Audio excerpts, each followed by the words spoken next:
Ayan, good morning. It's me, Negra Karen. Sabay-sabay natin alamin yung bagong update ng G-Loan. Tara! What's this? Ayan, punta tayo sa ating apps. Pindutin yung GCash. Then, i-type natin yung PIN natin. Ayan.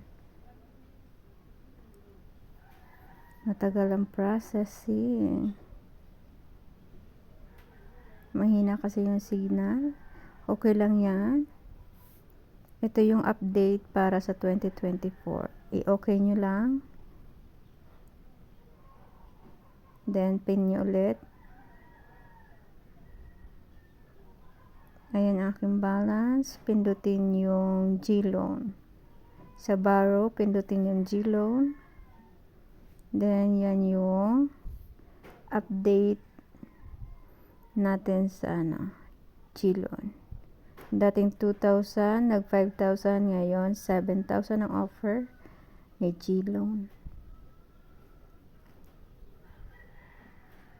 Ayan, buksan natin. Ayan, ito na yon. Pindutin yung type. 5,000 to 7,000 lang.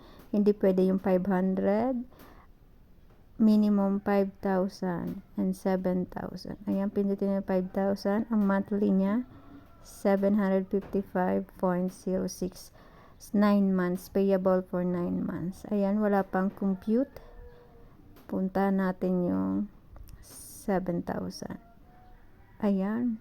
Dati hindi ko alam kung bakit hindi ako nakaka-purpose of loan. Yan, kahit pinindot ko na lahat, ayan, wala pa rin. Dati, isang pindot mo lang, meron na ulit. Ngayon, hindi. Ang gawin natin, ito ang gawin natin. Ang sikreto pala, kailangan natin munang pindutin yung 9 months. Yan, pindutin yan. I-click mo yan. Double click mo lang. Tapos makikita mo na yung total. Ayan, sana nakatulong.